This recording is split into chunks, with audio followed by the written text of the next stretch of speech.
Basic થોડા આપણે basic questions સરવાળા બાદબાકીના દાખલાઓ જોઈ લઈએ. સૌથી પહેલા સરવાળા બાદબાકી પાસે નિયમો છે.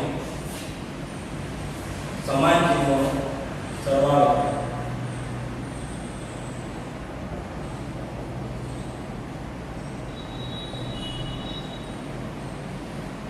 અને અસમાન ચિહ્નોની બાદબાકી. આપણે ભણી જાણ્યા છીએ કે જો બે સમાન ચિહ્નો હોય બંને સમાન ચિહ્નોનો સરવાળો થાય છે અને જો અસમાન ચિહ્નો હોય તો અસમાન ચિહ્નોની બાદબાકી. આ એક પ્રથમ સરવાળા માટેનો ગુણધર્મ થાય છે. આના આધારે આપણે સૌથી પહેલા થોડા દાખલા જોઈશું. ચાલો ફર્સ્ટ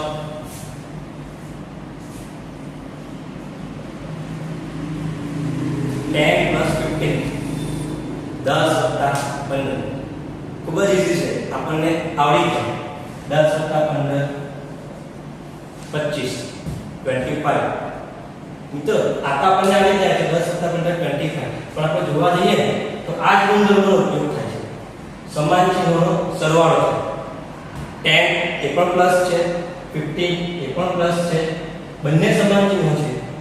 બંને સમાન ચિહ્નો હોવાથી સમાન ચિહ્નોનો સરવાળો થાય છે અને 10 + 15 = 25.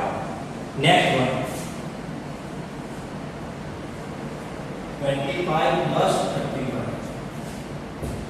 ફરીથી એ જ ગુણધર્મનો ઉપયોગ થાય છે. બંને સમાન ચિહ્નો છે. સમાન ચિહ્નો હોવાથી આપણો ગુણધર્મ નંબર 1 સમાન ચિહ્નોનો સરવાળો થાય. 25 + 35 60.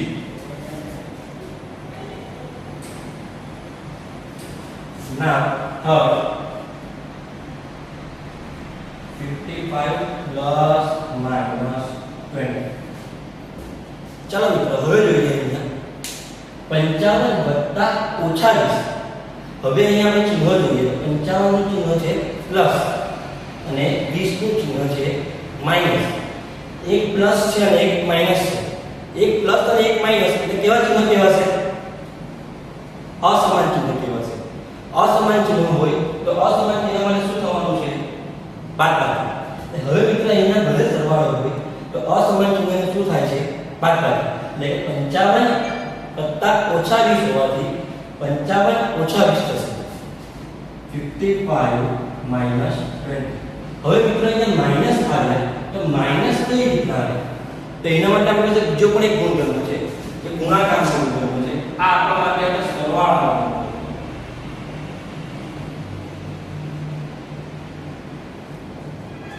હવે આવશે ગુણાકાર.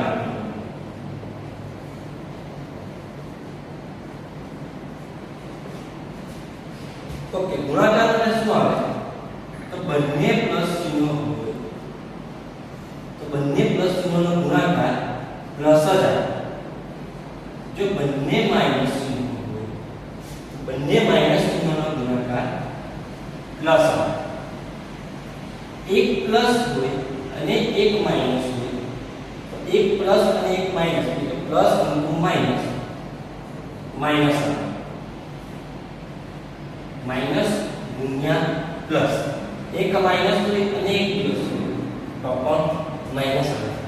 અહીંયા પણ તમે જોયું તો બંને સમાન ચિહ્નો છે એટલે કે સમાન ચિહ્નનો જે ગુણાકાર છે એ કેવો આવે છે? તો પ્લસ આવે છે. અહીં શું થશે? સમાન ચિહ્નોનો ગુણાકાર. તો સમાન ચિહ્નનો જે ગુણાકાર છે એ હંમેશા કેવો આવે છે? પ્લસ આવે છે. અને અહીંયા તમે જુઓ પ્લસ માઈનસ માઈનસ પ્લસ એટલે કેવા ચિહ્ન છે? તો અસમાન ચિહ્ન. અસમાન ચિહ્નોનો ગુણાકાર શું આવે છે? માઈનસ આવે છે. અહીંયા શું થઈ ગયું? સરવાળા માટે સમાન ચિહ્નનો સરવાળો. સમાન ચિહ્નો તો સરવાળો થાય, અસમાન ચિહ્નો તો બાદબાકી થાય. સમાન ચિહ્નોનો ગુણાકાર પ્લસ આવે, અસમાન ચિહ્નોનો ગુણાકાર માઈનસ આવે. એટલે આપણે અહીંયા જોઈએ એક પ્લસ અને એક માઈનસ. પ્લસ × માઈનસ અસમાન ચિહ્નનો ગુણાકાર એટલે શું આવી જશે? માઈનસ. 55 - 20. 35. Next one,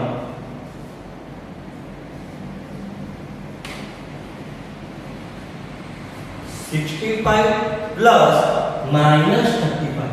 ફરીથી અસમાન ચિહ્નો છે એટલે અસમાન ચિહ્નની બાદબાકી આવશે. ફરીથી આપણે આપણા ગુણધર્મનો ઉપયોગ કરીએ. ગુણાકારનો ગુણધર્મ આવી જાય 65 minus 35. ચાલો 65 minus 35 કરીએ એટલે આપણી પાસે આવી જશે 30.